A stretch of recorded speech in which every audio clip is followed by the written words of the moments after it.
warahmatullahi wabarakatuh. Waalaikumsalam warahmatullahi wabarakatuh. Selamat pagi, Bu. Selamat pagi, Pak Egi.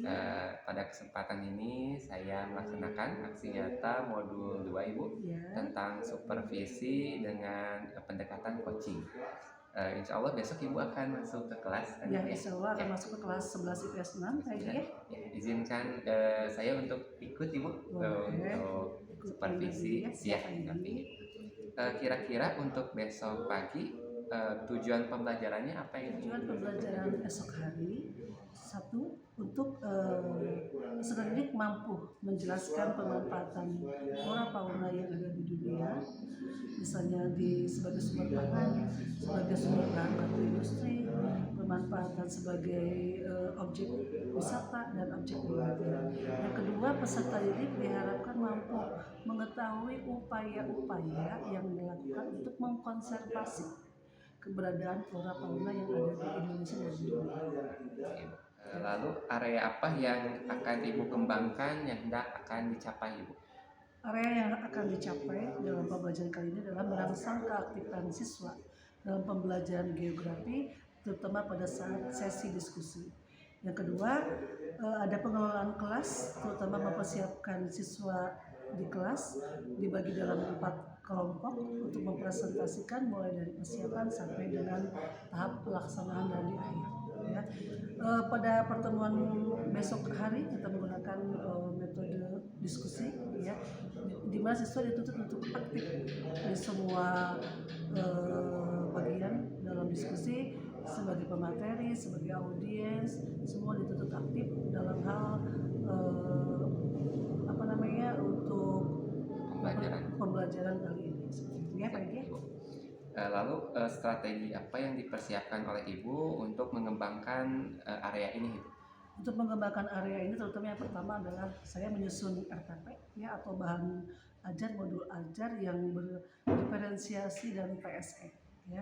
Yang kedua, karena menggunakan sistem diskusi dalam RPP ini, saya membagi kelompok per kelas itu menjadi 4 kelompok diskusi. Tiap kelompok dengan tema-tema yang berbeda. Dan kemudian setiap kelompok itu diupayakan untuk mencari informasi mengenai tema-tema yang sudah saya berikan pada siswa-siswa dan mengembangkan. Kemudian mereka membuat PowerPoint untuk siap dipresentasikan. Yang ketiga, setiap siswa berdiskusi mengenai tema dan mencari info yang lebih mendalam mengenai tema tersebut sampai akhirnya mereka diskusikan dan di ujungnya saya akan ambil satu kesimpulan dari pembahasan yang mereka sampaikan di dalam kelas. Ya. Itu strategi-strategi yang dipersiapkan untuk kelancaran di pembelajaran yang besok pagi. Terima kasih, Ibu.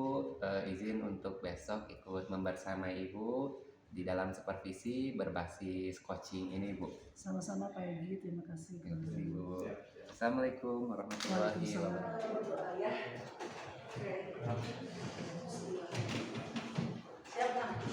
Siap.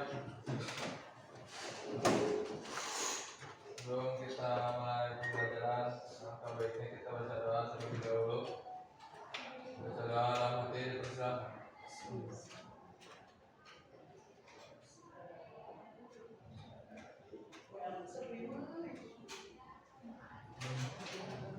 Amin. Saya beri salam. Assalamualaikum warahmatullahi wabarakatuh. Waalaikumsalam warahmatullahi wabarakatuh. Anak-anak, hari ini alhamdulillah kita ketemu lagi ya di pelajaran geografi seperti biasa di hari Selasa ya, jam 1, 2, 3. Kabar kalian gimana hari ini, sehat? Alhamdulillah. Perasaan kalian gimana hari ini? Baik? Baik. Ada yang ganggu? Ada yang apa lagi? Ada yang happy? Ya, kita buat di setiap pelajaran itu harus happy ya. Terutama kalau ketemu pelajaran geografi. Ya. Ketemu Ibu? Anak-anak, hari ini kita kedatangan Ibu ya, Pak Egi.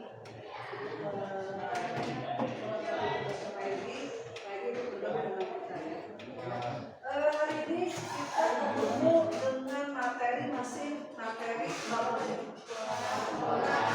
Judul materi kita, judul bab kita atau KB kita adalah apa? Flora, fauna, dan tiga pertemuan yang lalu kita sudah bahas. Ya. Yang pertama mulai dari apa? Keberadaan dan apa? Flora fauna yang ada di Indonesia. Kelompok kedua, flora fauna yang ada di dunia. Ada berapa kawasan dunia? Fauna dunia ada berapa masih ingat?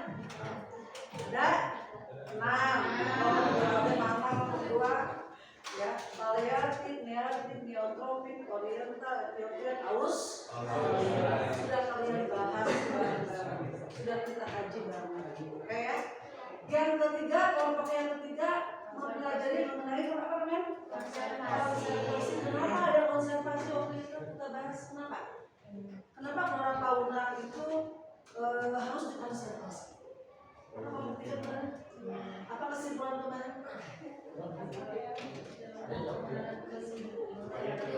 Iya, konservasi itu kan kita tahu kalau flora fauna itu sangat dibutuhkan untuk melangsungi hidup manusia.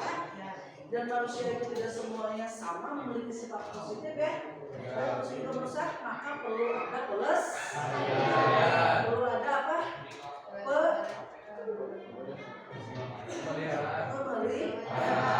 Pembudidayaan. Dengan apa kemarin? Dengan cagar alam, suaka marga satwa. Oke kemarin? Hutan lindung dan lain sebagainya. Itu 3 materi yang sudah kita bahas beberapa minggu yang lalu. Hari ini kita akan bahas mengenai kelompok apa? Pemanfaatan flora fauna yang ada di Indonesia dan di dunia. Inti dari pembelajaran pemanfaatan hari ini adalah bahwa yang namanya kita sudah tahu ya, bahwa yang namanya flora fauna itu kan memiliki manfaat yang sangat banyak. Manusia hidup, kelangsungan hidup butuh asupan pangan. Asupan pangan terbanyak ya kan didapatkan dari keberadaan flora dan fauna. Jadi hari ini kita bareng-bareng akan mengkaji ya apa sih sebenarnya manfaatnya itu buat kehidupan kita itu, manfaat flora apa, manfaat fauna apa. Setidaknya dengan kita mengetahui banyak manfaat dari keberadaan flora fauna itu, kalian timbul dalam diri kalian sendiri, betul nggak? Ya, untuk apa? Tidak menyia-nyiakan, tidak apa? Tidak merusak, tidak melanggar keberadaan flora dan fauna yang ada di Indonesia. Sekali kita pertemuan kita hari ini untuk jelas materinya akan dipresentasikan oleh kelompok 4, kelompok semi. Siap semi? Ya, makasih. Terus. Assalamualaikum warahmatullahi wabarakatuh. Waalaikumsalam warahmatullahi wabarakatuh. Perkenalkan, kami dari kelompok 4 akan mempresentasikan tentang pemanfaatan flora fauna di Indonesia dan dunia yang dianggotai oleh Gandhi dan Giral, Yuni, Kusnu, dan Yuri, dan diketuai oleh Semidian. 1. Pemanfaatan flora fauna di Indonesia sebagai berikut. Yang pertama, sebagai sumber pakan, bahan baku industri, jamu dan obat-obatan, energi terbarukan, pariwisata, dan penelitian. Akan dibacakan oleh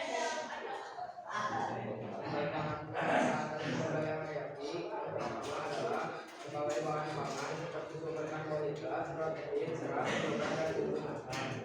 Obat-obatan. Indonesia memiliki banyak tanaman obat yang telah lama digunakan dalam pengobatan tradisional, bersifat alami dan bebas efek samping. Tanaman obat dapat dibudidayakan atau tumbuh bebas di alam. Umumnya tanaman obat dikonsumsi dengan cara dikeringkan dan direbus atau dikonsumsi dalam keadaan segar. Bagian tanaman yang dapat digunakan adalah akar, batang, daun, bunga, buah, atau keseluruhan bagian tanaman. selanjutnya oleh Semi. Bahan baku industri merupakan tanaman yang digunakan untuk pelaku industri yang memiliki nilai ekonomis. Tanaman industri dapat dibudidayakan misalnya dalam bentuk perkebunan maupun hutan tanaman industri atau tumbuhan bebas di alam. Pemanfaatan bagian-bagian tanaman industri dapat berupa kayu, getah, serat, minyak, buah atau keseluruhan tanaman dan kemudian diolah menjadi produk industri yang bermanfaat untuk menunjang kehidupan manusia. Sebagai energi terbarukan, sumber daya flora dan fauna juga bisa diolah menjadi sumber daya energi terbarukan berbasis materi hidup, seperti misalnya pembuatan bioetanol dan singkong, dan pemanfaatan buah jarak sebagai biodiesel. Sederhananya, biofuel adalah energi yang terbuat dari materi hidup, biasanya tanaman, bioetanol, biodiesel, dan biogas adalah jenis biofuel. Energi terbarukan mengurangi peran dari bahan bakar fosil dan telah mendapatkan perhatian dalam transisi ke ekonomi rendah karbon. Selanjutnya oleh Ira.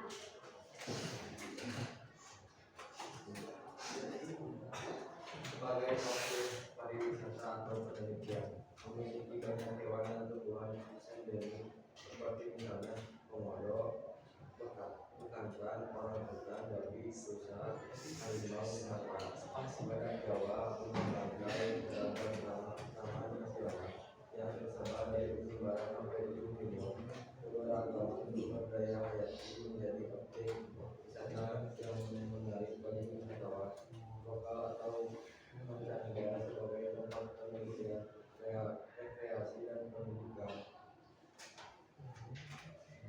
Nah, yang kedua ada bentuk pemanfaatan flora fauna di dunia sebagai sumber kehidupan, sumber ekonomi, menjaga ekosistem, mencegah kerusakan lahan, kemajuan ilmu pengetahuan, dan transformasi agen daun materi.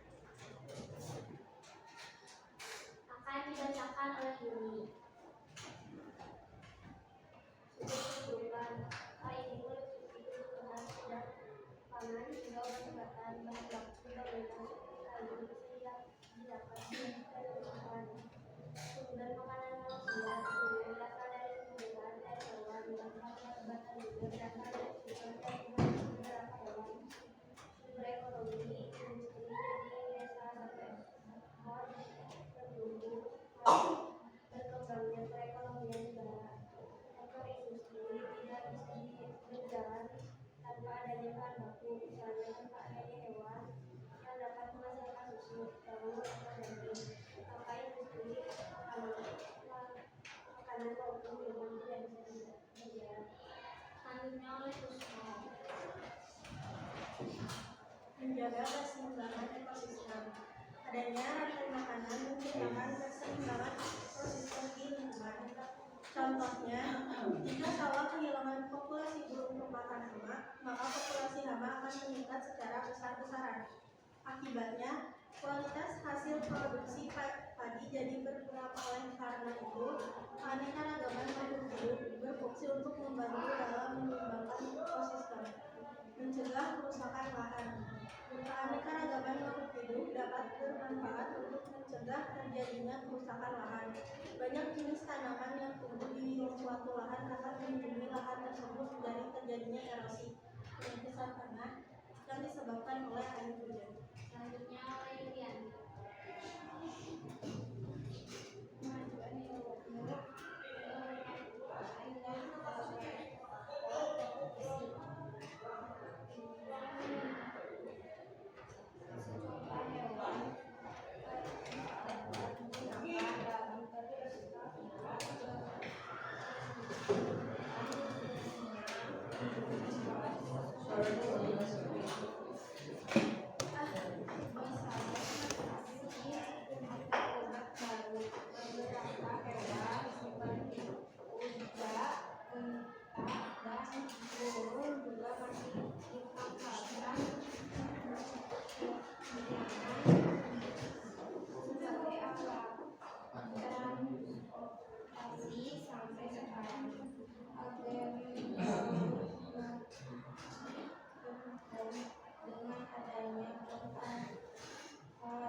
Berdiri. Cukupkan. Assalamualaikum warahmatullahi wabarakatuh. Waalaikumsalam. Ya. Akan dari kelompok 1 ini bertanya, bagaimana flora dan fauna? Apakah arti penting flora dan fauna terkait sumber pangan? Terima kasih. Oke. Apakah arti penting flora dan fauna terkait sumber pangan?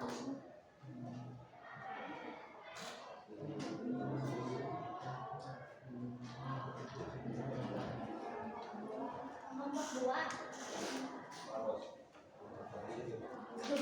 Ya, langsung sebutkan namanya. Saya mau bertanya. Rizky Aditya dari kelompok 2. Ya, itu. Bagaimana pemanfaatan tumbuhan sebagai sumber daya alam?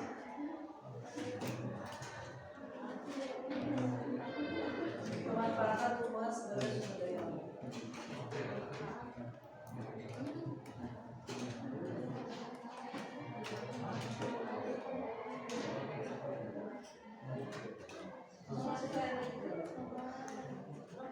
Kita batasi satu sesi aja ya.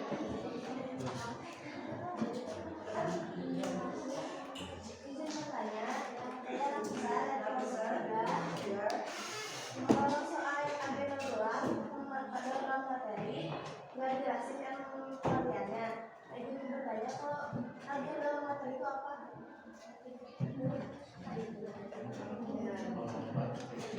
Cek. Agen dalam materi ya. Ya.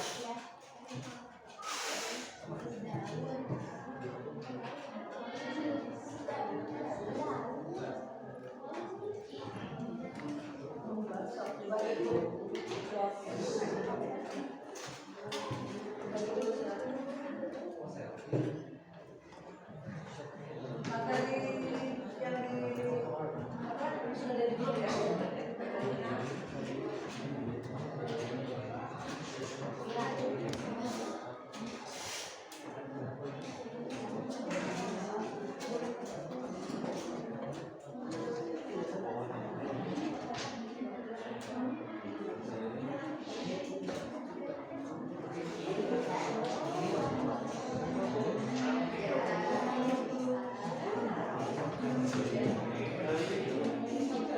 Yang lain tidak ada suara, kita kasih kesempatan mereka berpikir dulu untuk menuliskan jawaban. Ini suara.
Sudah siap jawab?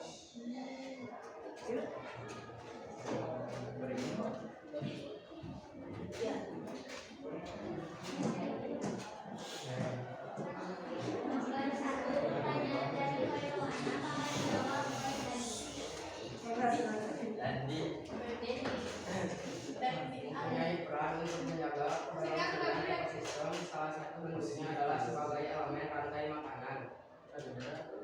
Nanti tolong disebutkan lagi pertanyaannya.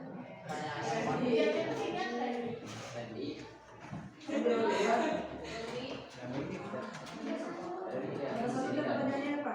Manfaat dari Apakah arti penting flora dan fauna terkait sumber pangan? terus Mempunyai peran untuk menjaga keberlangsungan ekosistem. Salah satu bentuknya adalah sebagai elemen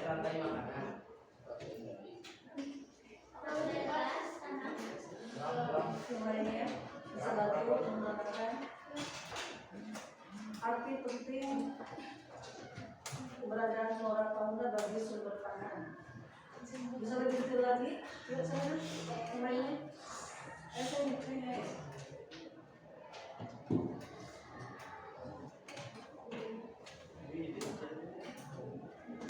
Anak ada yang mau disampaikan lagi nak?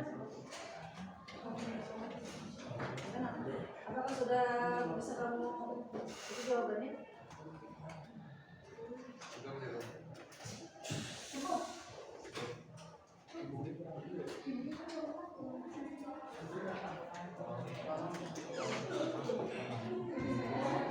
Ada yang bisa menambahkan? Stop, saya kosong silakan. Sudah. Baik anaknya. Maaf, anaknya banyak banget.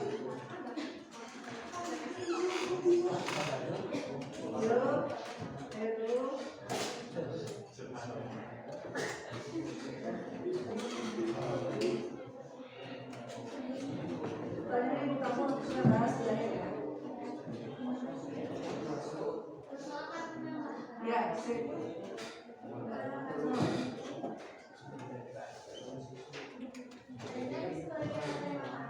Terus? Ya.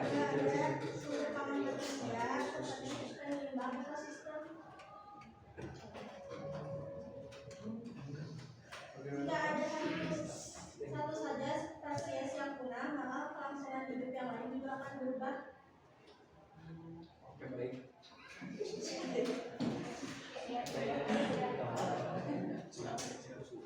Rosita, setiap penanya kamu tanya dulu apakah jawabannya sudah cukup ya.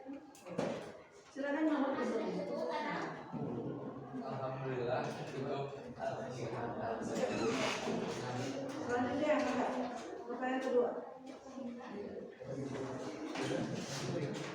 Bagaimana pemanfaatan kebutuhan sebagai sumber daya alam?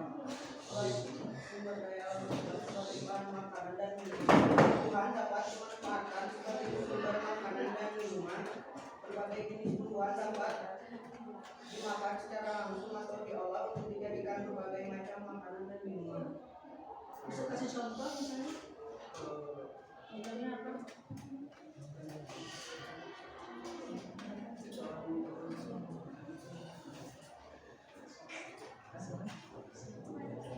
Contohnya seperti teh, kopi,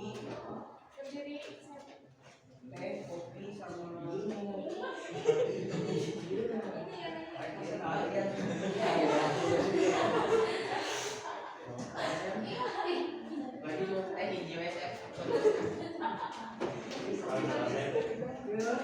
Apakah cukup sia-sia? Udah cukup.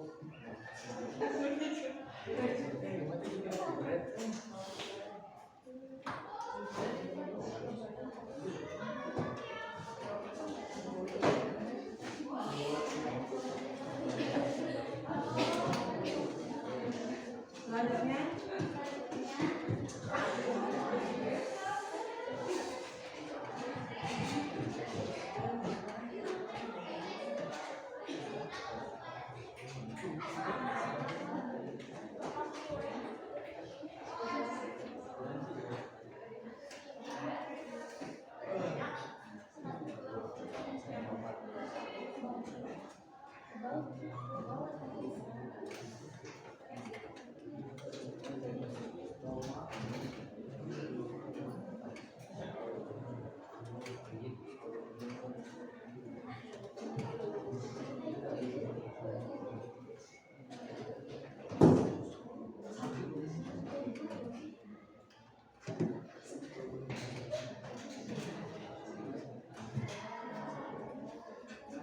pertanyaan ketiga apa?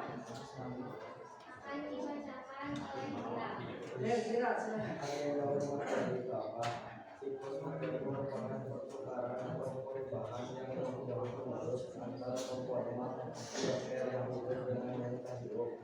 Disampaikan juga materi pada setiap tingkatan penyusunan materi berupa penyusunan bahan organik didaur ulang.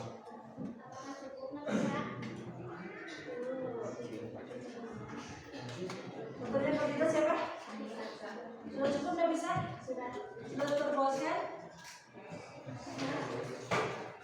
boleh jawab ibu. Ada yang mau menambahkan? Cukup. Ya, langsung ke kesimpulan Mas. Kesimpulan, silakan. Kesimpulan, banyaknya manfaat dari flora fauna kita sebagai manusia diharuskan menjaga, memelihara, dan merawatnya agar tidak rusak ataupun punah.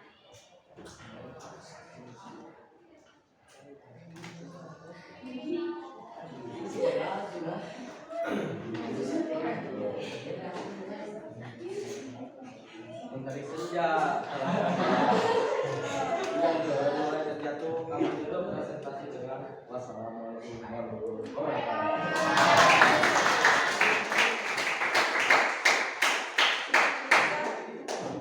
Biasa sebelum kita tambahkan ya, sebelum kita ini Ibu TP ulang dulu untuk pemateri hari ini tidak ada suara ya. Pemateri hari ini kelompok 4, kelompok terakhir ya. Kalau dilihat dari slide penayangan cukup keren ya. Tanpanya udah keren-keren. Kelas ini pembuatan materinya udah luar biasa keren ya. Yang kedua penampilan kelompok 4 sudah cukup keren juga, sama seperti kelompok sebelumnya. Mungkin ya tetap masih kurang koordinasi ya, kurang ngobrol ya. Mungkin di rumah materi belum dibaca terlalu mendalam ya. Materi hari ini dari suara. Materi hari ini berkaitan dengan hanya pemanfaatan keberadaan flora fauna bagi kelangsungan hidup manusia. Dan materinya cukup mudah, tapi ya cukup mudah. Kemudian yang ketiga, respon dari kalian di semua seperti biasa audiens ya, pasif ya. Ibu minta ke depannya kalau setiap ada presentasi itu apa yang kalian mau sampaikan aja undang-undang atau misalnya kalian mau menambahkan kayak tadi cuma disuruh sebutkan apa arti penting keberadaan flora dan fauna, jawabannya cuma untuk daur-ulang aja biar terfokus. Sebenarnya masih banyak keberadaan penting flora fauna ya, ini kita bahas hari ini. Tapi pada umumnya kelompok 4 sudah sangat luar biasa.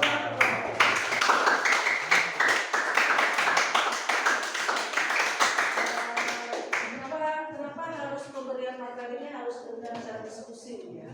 Karena seperti yang sudah kalian ketahui ya, yang namanya dalam kurikulum Merdeka Belajar itu siswa dididik untuk bisa aktif ya. Bukan hanya seperti di zaman-zaman ibu sekolah ya. Dulu tuh semua materi terpusat dari siapa? Guru. Dari suara. Tidak bisa ngobrol.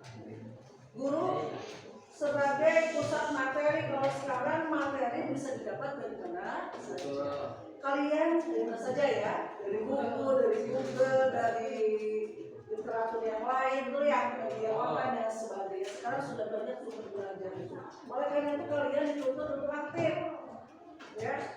Jadi nyari sendiri materinya, pelajari sendiri, dan kita nanti sama saya juga kalau kelas itulah kalian bersih-bersih kita belajar seperti itu ya. Untuk pertemuan hari ini mengenai pemanfaatan flora fauna kelompok 1 kayaknya ngobrol terus ya. Kalian mau diskusikan ya. Tadi Ibu ambil kesimpulan bahwa pemanfaatan flora fauna di Indonesia dan dunia itu cukup banyak. Yang pertamanya tentu saja flora fauna itu ya bisa sedikit. Pemanfaatan yang pertama sebagai apa? Pemenuhan kebutuhan ya, pemenuhan kebutuhan pangan, betul kan? Setelah pekan minggu depannya lagi atau hari depannya lagi kita ketemu di bab yang baru, kan? Bab yang baru mengenai bab 3 itu mengenai apa? Situ berada mengenai penduduk keben ya. Semangat terus anak-anak, siap? Semoga materi yang disampaikan oleh kelompok 4 oleh ibu sebagai tambahan tadi bisa sangat bermanfaat untuk kehidupan kita semua ya. Makin semangat, sampai ketemu lagi. Bilahi taufiq wal hidayah. Wassalamualaikum warahmatullahi wabarakatuh. Assalamualaikum warahmatullahi wabarakatuh. Perkenalkan, nama saya Egy Nasrullah, CGP Angkatan 8 dari SMA 5 Kota Sukabumi. Di samping saya ada Bapak Heru Sobri sebagai pengajar praktik dan ada Ibu Wati sebagai rekan di SMA Negeri 5 Sukabumi dalam kegiatan coaching supervisi akademik dengan berbasis coaching. Pada kesempatan hari ini saya akan bertanya kepada Ibu Wati tentang kegiatan pasca observasi pembelajaran di kelas Ibu. Ibu, bagaimana perasaan Ibu setelah diobservasi di dalam kelas Ibu? Setelah diobservasi, karena sedikit ada masukan dari pagi udah mulai memahaminya. Tapi sebelum diobservasi biasanya agak tegang dulu ya, agak grogi dulu ya pagi ya. Misalkan kalau di supervisi seperti itu. Tapi alhamdulillah setelah berjalan, mungkin di menit pertama kedua lah ya agak tegangnya pagi ya. Setelah di menit kedua ke sana, alhamdulillah berjalan lancar dan anak-anak kalau dilihat responnya cukup tinggi ya pagi ya. Alhamdulillah Ibu ya. Boleh Ibu ceritakan apa yang akan Ibu kembangkan atau yang telah Ibu kembangkan tentang pembelajaran di dalam kelas dan strategi apa yang Ibu gunakan Ibu? Terima kasih pagi pertanyaannya. Untuk apa yang ingin dikembangkan dalam materi pada saat pendidikan itu, yaitu tujuan utamanya adalah ingin merangsang keaktifan siswa ya. Jadi siswa itu supaya aktif, terutama pada saat itu saya menggunakan teknik atau strategi diskusi diskusi di mana semua siswa dituntut untuk aktif. Setiap siswa dibagi kelas, dibagi beberapa kelompok dan setiap kelompok diberikan tema. Kemudian pada saat diskusi itu strategi yang digunakan selain menggunakan diskusi itu sudah mengacu pada modul bahan ajar yang berdiferensiasi dan serta pembelajaran sosial emosional. Terima kasih Bu atas praktik baiknya di dalam kelas. Sejauh mana penilaian Ibu terhadap praktik kegiatan tersebut? Apakah menurut Ibu sudah tercapai tujuannya atau masih ada beberapa yang perlu ditingkatkan Ibu? Sejauh ini sih pada saat pelaksanaan diskusi kemarin ya, anak-anak alhamdulillah sudah berkembang menuju ketercapaian yang diharapkan. Cuma mungkin kalau dilihat masih ada beberapa siswa yang pada saat berlangsungnya diskusi ada mereka yang masih belum terlihat aktif ya, belum terlalu banyak terlibat pada saat itu ya. Mungkin di pertemuan selanjutnya insya Allah mereka bisa ikut aktif lagi. Jadi mungkin tantangan di dalam kelasnya itu untuk mengaktifkan siswa lebih terlibat begitu ya Bu ya. Jadi memang hambatannya itu memang karena mungkin ketika diskusi itu mungkin ada semua sih terlibat, cuma ada beberapa siswa yang kadang-kadang sibuk dengan dia sendiri gitu ya. Jadi hambatannya itu aja. Tapi semoga mereka bisa lebih terlibat gitu ya. Kira-kira apa yang menjadi hambatan atau tantangan tersebut bisa timbul terjadi Ibu? Kalau saya lihat sih sejauh ini mungkin hambatan-hambatan atau tantangan kenapa sampai terjadi seperti itu mungkin pada saat pembagian kelompok.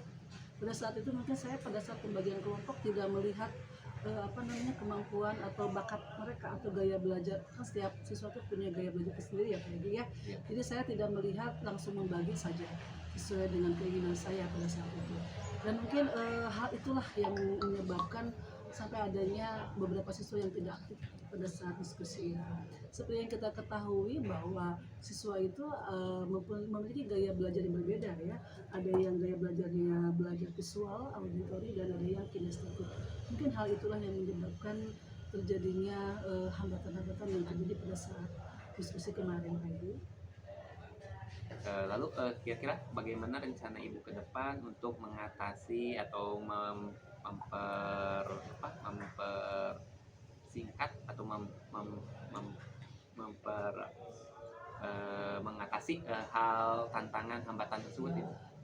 Dari situ setelah saya cermati kemarin, oh ternyata berarti kedepannya ketika ada diskusi, berarti saya harus melihat bakat kemampuan siswa yang ada di kelas, ya mereka cenderungnya masuk kemana. Jadi nanti dalam pengelompokan siswa harus sesuaikan dengan bakat mereka atau sesuai dengan gaya belajar yang mereka kuasai atau mereka miliki, yang kinestetik, visual dan audio.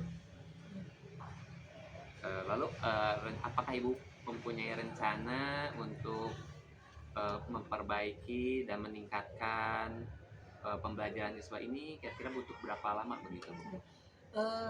Atau akan diterapkannya butuh kapan begitu? Untuk penerapan selanjutnya yang setelah saya cermati itu ya Pak Egi ya, mudah-mudahan di pertemuan 1-2 pertemuan ke depan di materi yang baru saya akan coba ya menggunakan teknik diskusi ini dengan tadi mengelompokkan siswa sesuai dengan bakat, minat dan kemampuan siswa dan gaya belajar siswa. Mudah-mudahan dengan cara seperti itu semua siswa pada saat pembelajaran menggunakan metode diskusi mereka semua bisa aktif sesuai dengan yang kita harapkan. Begitu Pak Edi ya. Amin. Semoga Ibu dengan ada inovasi-inovasi baru, anak-anak bisa menjadi lebih aktif lagi. Amin, Pak Edi. Dan semoga pembelajaran yang kita buat bisa berpihak kepada murid Ibu. Iya, Pak Edi. Terima kasih Ibu Sama-sama atas Pak Edi. wawancaranya. Mungkin ada beberapa masukan atau umpan balik dari Bapak pengajar praktik. Secara keseluruhan sih bagus untuk teknik coaching masih itu Sama-sama. kita mengucapkan sudah menjadi bagian dari sejarah hidupnya Pak Edi dalam pendidikan guru penggerak. Itu saja mungkin Pak Edi. Ya. Terima kasih Ibu Ati, Bapak Heru. Alhamdulillah untuk percakapan pasca observasi telah dilaksanakan. Mohon maaf atas beberapa kekurangan. Terima kasih. Assalamualaikum warahmatullahi wabarakatuh. Waalaikumsalam warahmatullahi wabarakatuh.